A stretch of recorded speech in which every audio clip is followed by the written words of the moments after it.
हाँ जी बच्चों, तो हमने इस चैप्टर में अब तक क्या पढ़ लिया? विभव क्या होता है, उसकी डेफिनेशन पढ़ी, उसका फॉर्मूला पढ़ा, के क्यू अपॉन आर। एक formula W upon Q naught भी है। विभवांतर का फॉर्मूला पढ़ा, V B minus V A, W A B upon Q naught. उसके बाद आपने बिंदु आवेश के कारण पढ़ा, तो ये जो के क्यू अपॉन आर है बिंदु आवेश के कारण विभव है। फिर गोलीय कोष के कारण विभव पढ़ा, तो गोलीय कोष के कारण विभव ऑलमोस्ट यही आया था।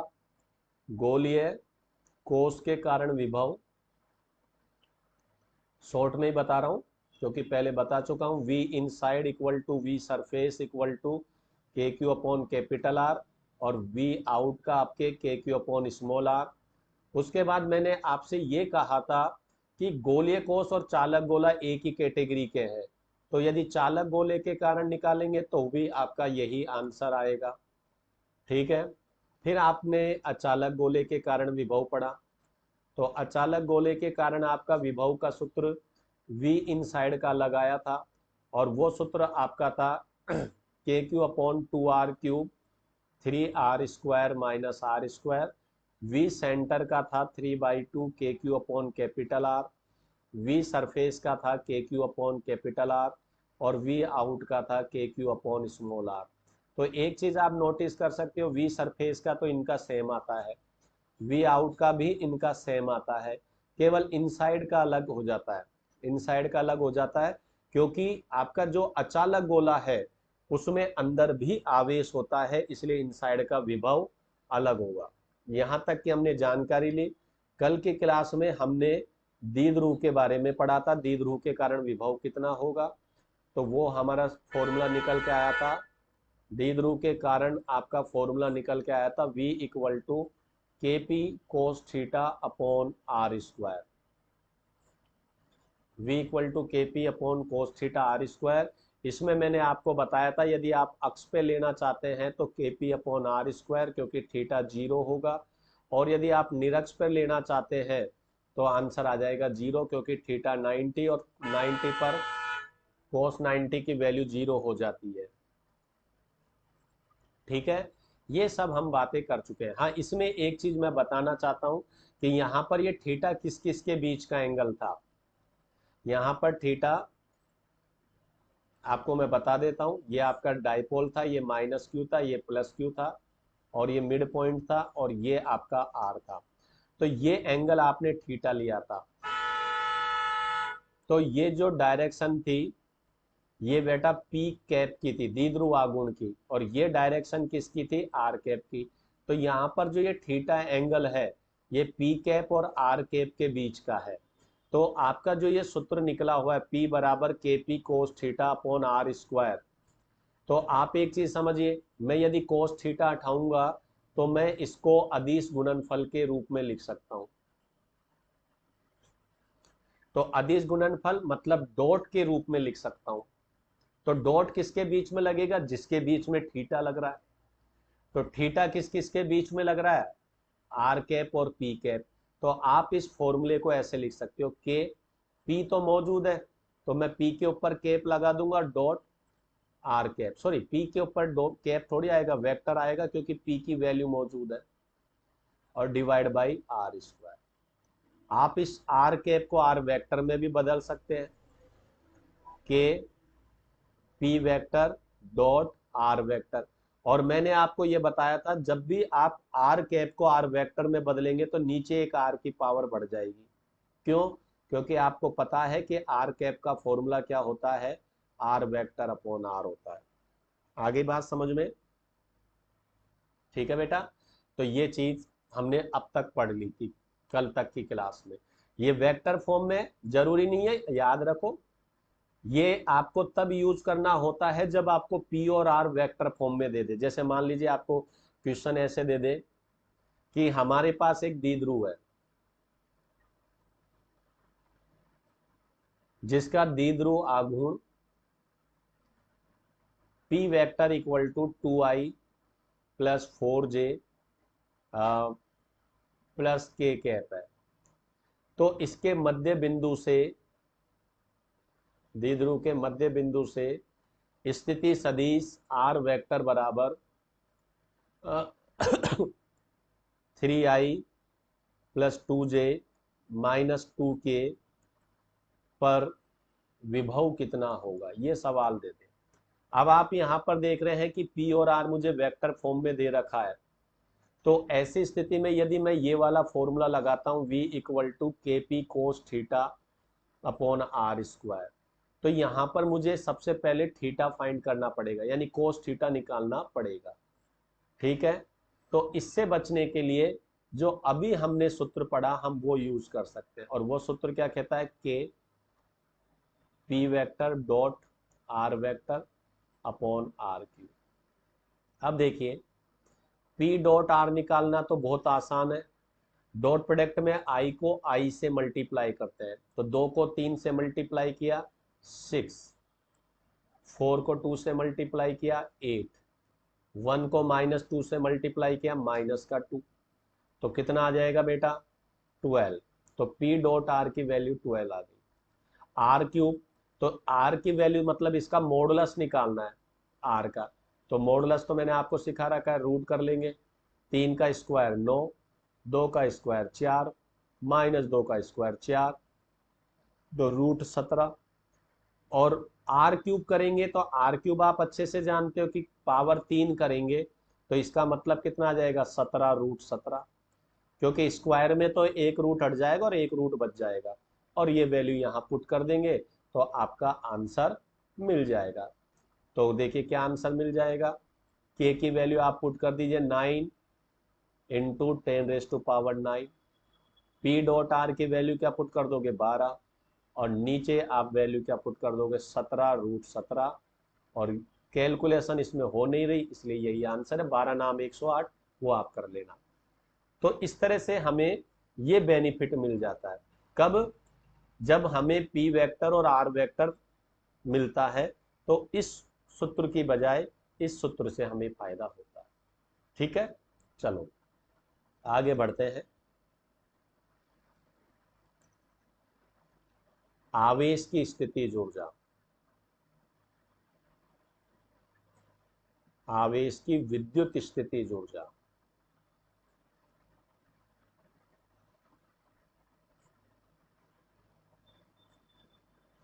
ठीक है, डेफिनेशन है मैंने इस चैप्टर की स्टार्टिंग में बता दी थी, एक बार फिर बता देता हूं। किसी आवेश को अनंत से विद्युत क्षेत्र के किसी बिंदु पर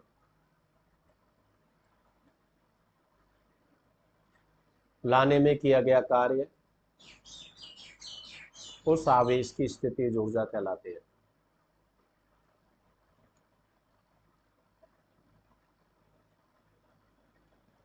ठीक है, अब ये स्थितिज ऊर्जा बढ़ेगी घटेगी, प्लस में आएगी या माइनस में आएगी, इसके लिए मैंने आपको पहले ही लेक्चर में सारी बात बताई थी, यदि कोई भूल गया हो तो पहले लेक्चर में जाकर चेक कर सकता है। मैंने एक सिंपल लॉजिक ये बताया था, यदि किसी चार्ज को प्रतिकर्षण बल में लेकर आते हैं, यानी कि लाना पड़ता है, वर्क हमारे द्वारा किया जाता है, तो स्थितिज ऊर्जा बढ़ेगी। और यदि कोई चार्ज अट्रैक्शन फोर्स की वजह से आता है, स्वतः ही चल के आ जाता है, ऑटोमेटिकली चल के आ जाता है, तो उसकी स्थितिज ऊर्जा घटेगी। ठीक है, और स्थितिज ऊर्जा का फॉर्मूला आपका हो जाएगा W equal to Q V. Q जिस चार्ज को लेकर आ रहे हैं, इस क्यू को गति करा रहे हैं। ठीक है, ये चलकर आ रहा है, ये क्यू मोशन कर रहा है। ठीक है, मोशन कर रहा है, तो और वी विभव है उस बिंदु का। ठीक है, तो ये सूत्र, और ये सूत्र मैंने आपको क्लियर कर दिया था, ये इन्फिनिटी टू पॉइंट है, ये मैंने पहले भी बता चुका हूं। यदि डेफिनेशन में आप देखिए मैंने साफ लिखा है, किसी आवेश को अनंत से उठाया हमने, अनंत से विद्युत क्षेत्र के किसी बिंदु पर ला रहे हैं, तो ये जो फॉर्मूला है इन्फिनिटी टू पॉइंट है। यदि पॉइंट टू इन्फिनिटी होगा तो मैंने आपको क्लियर कर दिया था कि ये माइनस का चिन्ह आएगा, W इक्वल टू माइनस का क्यू वी, यदि हम पॉइंट टू इन्फिनिटी जा रहे हैं। ठीक है बेटा, ठीक है भाई। तो एक चीज और मैं समझाना चाहता हूं, जैसे मान लीजिए आपका ये कोई कैपिटल क्यू चार्ज है और ये इसका इलेक्ट्रिक फील्ड है। ठीक है भाई, अब यहाँ पर ये ए पॉइंट है, ये बी पॉइंट है, दोनों ही फील्ड के अंदर है। आप यहाँ से यहाँ तक लेकर आए तो ये वर्क किया, ये वर्क स्थितिज ऊर्जा नहीं होगा, मैं क्लियर कर देता हूँ। ये वर्क स्थितिज ऊर्जा नहीं होगा, ये स्थितिज ऊर्जा में परिवर्तन होगा। स्थितिज ऊर्जा तो तब होगी जब आपका कोई चार्ज कहाँ से आए, इन्फिनिटी से आएगा, यहाँ पर इन्फिनिटी से आएगा, तो यहाँ पर फिर ये स्थितिज ऊर्जा कहलाएगी। स्थितिज ऊर्जा में परिवर्तन नहीं होगा।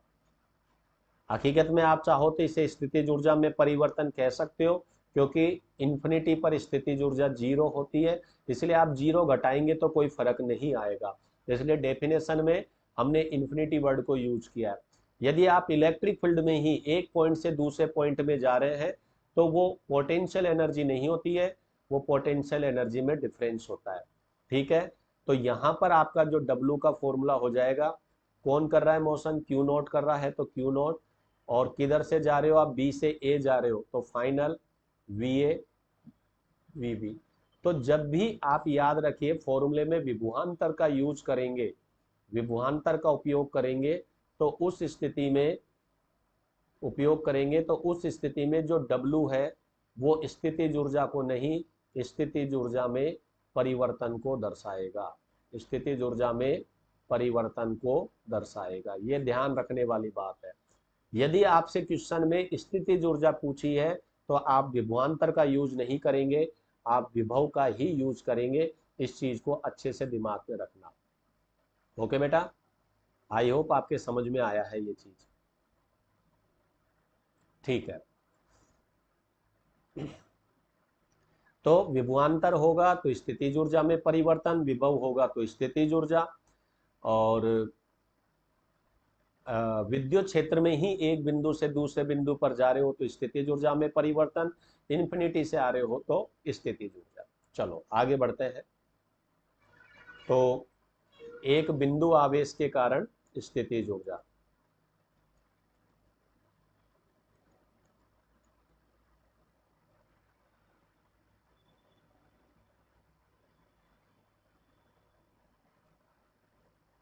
हाँ भाई, ये कैपिटल क्यू चार्ज है, ओ बिंदु पर है, इससे आर दूरी पर एक पॉइंट पी है। मैं एक चार्ज है स्मॉल क्यू, वो इन्फिनिटी पे रखा हुआ है, उसे पी तक लेकर आता हूँ, तो मुझे स्थितिज ऊर्जा ज्ञात करनी है। समझ गए? एक बिंदु आवेश कैपिटल क्यू है, जिससे आर दूरी पर पी बिंदु है। एक आवेश क्यू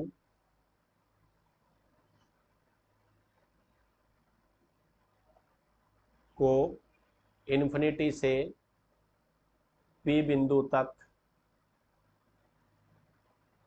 लाने में किया गया कार्य। तो कार्य का सूत्र बता चुका हूं, जिसको लेकर आते हैं उस चार्ज की वैल्यू मल्टीप्लाई पी पॉइंट का पोटेंशियल।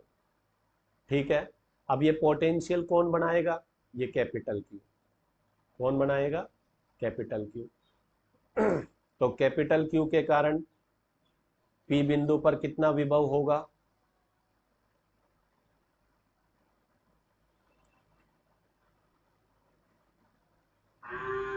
कैपिटल क्यू के कारण पी बिंदु पर विभव,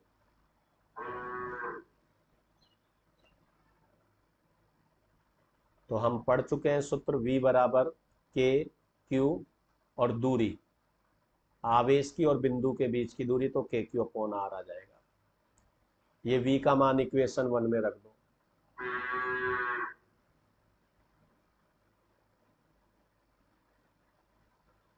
तो W इक्वल टू क्यू के क्यू अपॉन आर, तो W equal to K Q Q upon are. ठीक है, यही कार्य आवेश की वैद्युत स्थितिज ऊर्जा है।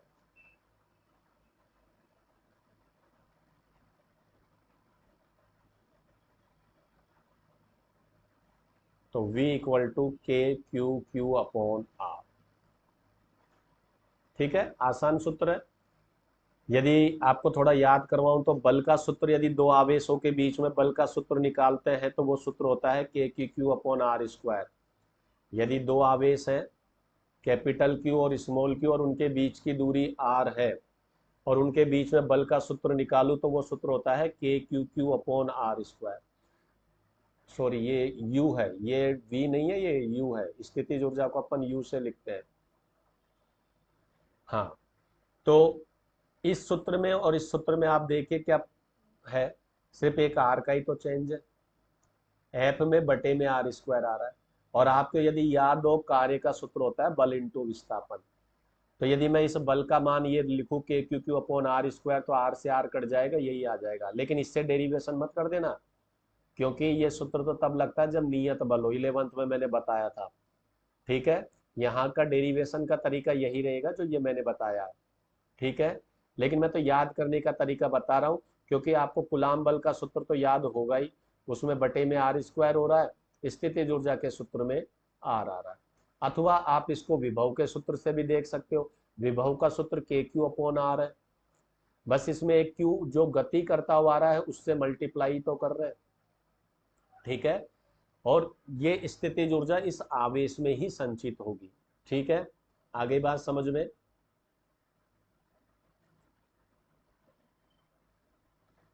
अब ये बात भी आपको मैं पहले बता चुका हूं, यदि W धनात्मक हो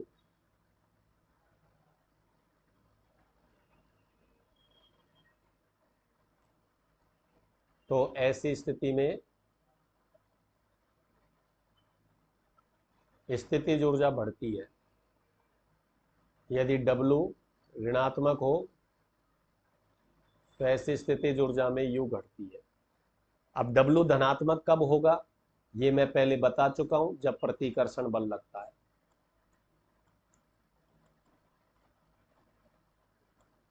और ऋणात्मक कब होता है, जब आकर्षण बल लगता है। ठीक है, ये वाली बात है।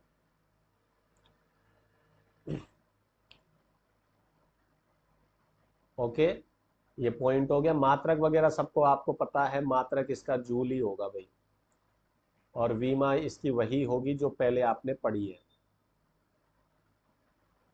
M1L2T-2। ठीक है, ये हो गया। और अदिश राशि है, स्थितिज ऊर्जा अदिश राशि है, पथ पर निर्भर नहीं करती है।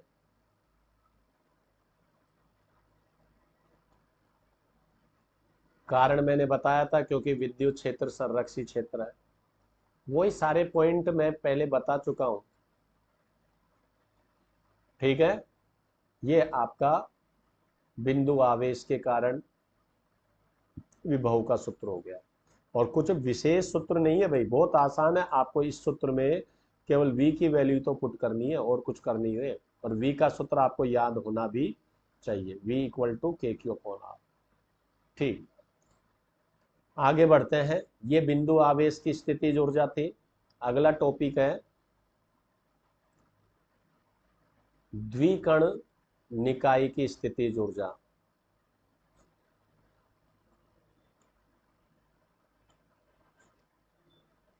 तो द्विकण निकाय से मतलब क्या है, समझ लो। मान लो ये ए बिंदु है, ये बी बिंदु है, बीच की दूरी आर है, ए पर Q1 आवेश है, ए Q2 आवेश है। तो इसकी कुल ऊर्जा ही निकाय की स्थितिज ऊर्जा है। कुल ऊर्जा मतलब आप यूं समझिए कि शुरू में यहां पर ना तो Q1 मौजूद था और ना Q2 मौजूद था, ये दोनों अनंत पर थे। हम गए अनंत पर, वहां से इन दोनों में से किसी एक को उठाया, किसी को भी।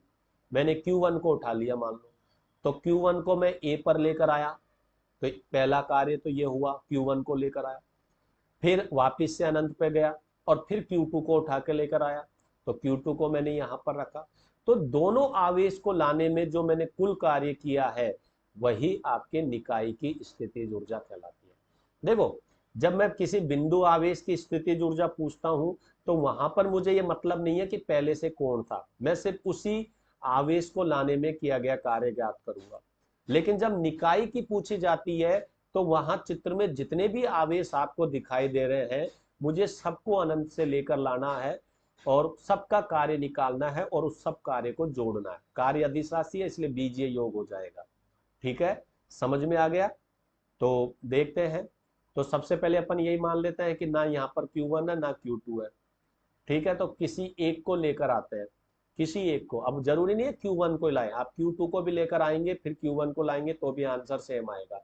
तो मैं पहले Q1 को ही लेकर आ रहा हूं। ठीक है, तो लिखते हैं Q1 को अनंत से A बिंदु तक लाने में किया गया कार्य W1 बराबर 0। अब ये 0 क्यों? अरे भाई, जब यहां पर Q1 मौजूद नहीं है, समझो यहाँ Q1 मौजूद नहीं है तो कोई आवेश है क्या? नहीं। तो यहाँ कोई विद्युत क्षेत्र होगा क्या? नहीं। यहाँ पर E0 है। तो जब विद्युत क्षेत्र ही नहीं है तो आवेश को लेकर आएंगे तो हमें कोई कार्य नहीं करना पड़ेगा, क्योंकि ये बात मैंने पहले भी बता दी कि हमारा कार्य तभी आता है जब वहां पर कोई क्षेत्र बैठा हो। तो यहाँ पर ना तो ए पर कोई आवेश है ना बी पर आवेश है, तो यहाँ कोई विद्युत क्षेत्र नहीं है। तो आप जब Q1 को लेकर आए इन्फिनिटी से ए तक तो हमें कोई कार्य नहीं करना पड़ा। तो याद रखिए, जो सबसे पहले आवेश आएगा उसके लिए हमें कोई कार्य नहीं करना पड़ेगा। तो अब ये Q1 आके यहाँ बैठ गया, लेकिन जैसे ही Q1 आके यहाँ बैठ गया तो उसने अपना विद्युत क्षेत्र बना लिया, और विद्युत क्षेत्र बना लिया तो विभव भी बन गया, तो उसके कारण बी बिंदु पर विभव भी आ जाएगा Q1 के कारण। तो अब जो नया आवेश आएगा उसके लिए गारंटेड कार्य करना पड़ेगा, और वो कार्य इस Q1 के विद्युत क्षेत्र में होगा, यानी कि Q1 के विभव से मल्टीप्लाई होगा। तो नेक्स्ट क्या हो जाएगा आपका? Q2 को इन्फिनिटी से B बिंदु तक लाने में किया गया कार्य। तो W2 बराबर किसको लेकर आ रहे हैं भाई? Q2 को। किसके फील्ड में? Q1 के फील्ड में।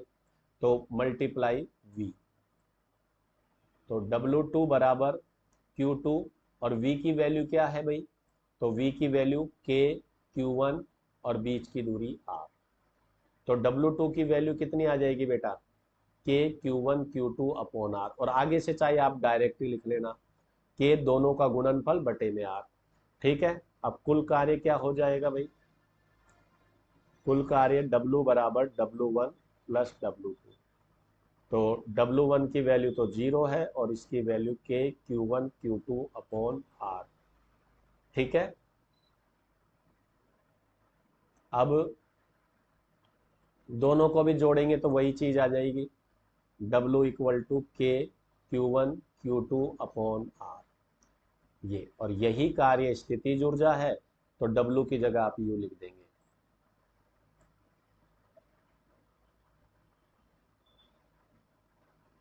यही कार्य निकाय की स्थितिज ऊर्जा है। तो U equal to K Q1 Q2 upon R। ठीक है, यह स्थितिज ऊर्जा विद्युत क्षेत्र में संचित होगी। ये संचित इसलिए हो रहा है क्योंकि प्लस में आंसर आ रहा है इसलिए संचित होगी, माइनस में आता तो ये ऊर्जा विद्युत क्षेत्र की ही खर्च होती। क्लियर हो गई बात? तो ये ऊर्जा विद्युत, किसी भी निकाय की जो स्थितिज ऊर्जा है वो हमेशा क्षेत्र में ही संचित होती है, यानी क्षेत्र के द्वारा ही उसका लेना देना होता है। क्लियर हो गई बात? एक पर्टिकुलर आवेश की पूछी जाएगी तो वो पर्टिकुलर आवेश के पास ही होगी, पर्टिकुलर आवेश की कम होगी, पर्टिकुलर आवेश की ही बढ़ेगी। लेकिन यदि सिस्टम की पूछ रहा है, निकाय की पूछ रहा है, तो फिर वो फील्ड में ही जाएगी, फील्ड से ही आएगी। क्लियर? अब मैं यहाँ पर एक चीज और बताना चाहूंगा कि जैसे सपोज कीजिए ये आपका Q1 चार्ज है और ये माइनस Q2 चार्ज है, और आपसे ये पूछा गया कि बताओ इस निकाय की स्थितिज ऊर्जा क्या होगी।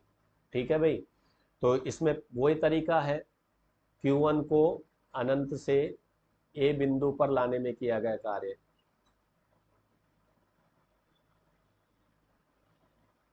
कार्य, तो W1 बराबर 0, और -Q2 को अनंत से बी बिंदु तक लाने में किया गया कार्य, तो W2 बराबर आप लिखेंगे K, दोनों का मल्टीप्लाई करेंगे Q1 इंटू Q2।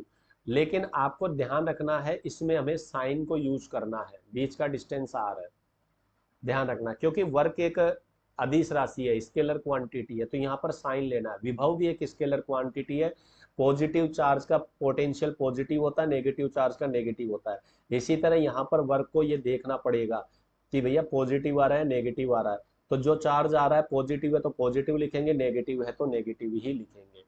ठीक है, तो अब टोटल वर्क हो जाएगा W1 प्लस W2, W1 की value 0 minus KQ1 Q2 upon R। तो आप देखेंगे कि ये जो पोटेंशियल एनर्जी है वो नेगेटिव निकल कर आई है, KQ1 Q2 अपॉन R। और इसका रीजन आप समझ भी रहे हैं बेटा, इसका रीजन ये है कि Q1 प्लस में है, तो ये जो K2 है इसकी तरफ अट्रैक्ट हो रहा है, और मैंने अभी अभी शुरू में भी बताया था यदि अट्रैक्शन फोर्स है तो ये वर्क आपके फील्ड के द्वारा होगा, वर्क डन बाय फील्ड, और जब फील्ड वर्क करेगा तो उसकी एनर्जी कम होगी, तो यहाँ पर एनर्जी आपकी कम होगी। क्लियर हो गई फील्ड की, क्योंकि वर्क फील्ड के द्वारा करेगा, तो सिस्टम का एनर्जी जब भी पूछा जाएगा तो बढ़ेगी भी तो फील्ड की बढ़ेगी, घटेगी भी तो फील्ड की घटेगी। तो आपको एक चीज ये ध्यान रखना है, साइन का यूज करना है मल्टीप्लाई में। जैसे मैंने फोर्स वाले न्यूमेरिकल करवाए थे तब मैंने कहा था वहां साइन लगाने की जरूरत नहीं है, क्योंकि हम डायग्राम में उस साइन के अकॉर्डिंग डायरेक्शन बना देते हैं, क्योंकि फोर्स एक वेक्टर क्वांटिटी है, एक सदिश राशि है, तो फोर्स में प्लस माइनस से डायरेक्शन कनेक्ट होती है, ये स्केलर क्वांटिटी है, यहाँ पर ये मैग्नीट्यूड की फॉर्म में आ रहा है। ठीक है, तो इस चीज को भी आपको ध्यान रखना है कि यदि पॉजिटिव है तो पॉजिटिव क्यों यूज करेंगे, नेगेटिव है तो नेगेटिव करेंगे। एक और एग्जांपल ले लेते हैं,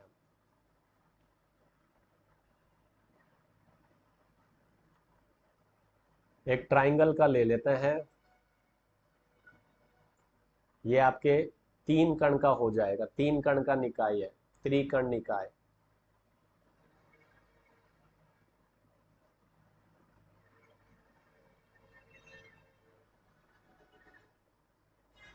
त्रिकण निकाय की स्थिति जो है, यहाँ Q1 है, ये Q2 है, ये Q3 है, इसके बीच की दूरी R12 मान लो, ये R23 मान लो, ये R31 मान लो। अब आपसे कहा जाए इस निकाय की स्थितिज ऊर्जा ज्ञात करो, तो सबसे पहले आपको यही चेक करना है कि ना Q1 मौजूद है, ना Q2 मौजूद है, ना Q3 मौजूद है।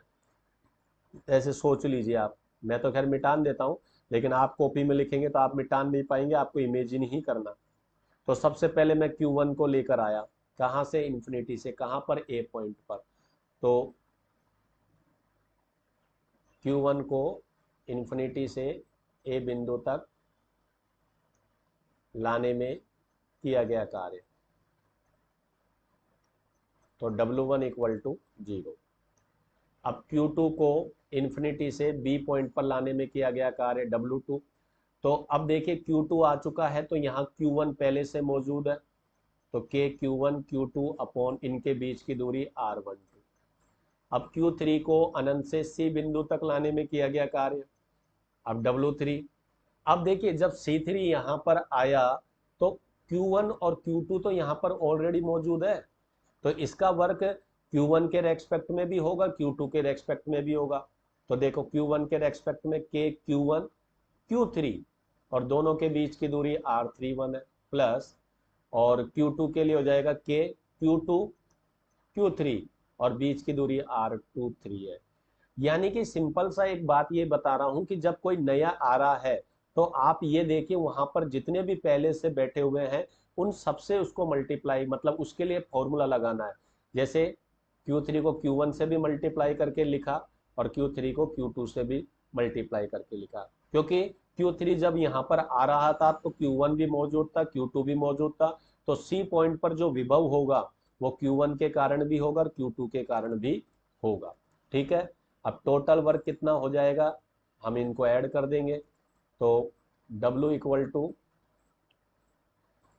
0 तो लिखने की जरूरत है नहीं, के Q1 Q2 अपॉन R12, के Q1 Q3 upon R31 and के Q2 Q3 R23, और यही वर्क पोटेंशियल एनर्जी कहलाएगा। ठीक है, अब मान लीजिए ये तो खैर परीक्षा में लिखने का तरीका हो गया। आपको यदि मान लो इसका आंसर कंपटीशन एग्जाम में डायरेक्ट लिखना है तो कैसे लिखेंगे, तो हम एक बार वापिस से ट्राइंगल बना लेते हैं। ये ट्राइंगल बना लिया, यहाँ Q1 था, यहाँ Q2 था, यहाँ Q3 था, ये डिस्टेंस R12 था, ये R23 था, ये R31 था। अब आपको टोटल एनर्जी निकालनी है। ठीक है, तो आप सबसे पहले क्या करिए, इनमें से Q1 या Q2 किसी भी एक को फिक्स कर लीजिए। मैंने Q1 को फिक्स कर लिया, तो Q1 को बचे हुए सबसे मल्टीप्लाई कर दो। तो यहाँ पर दो ही बच रहे हैं, एक तो Q2 बच रहा है, एक Q3 बच रहा है, तो दोनों से मल्टीप्लाई कर देंगे।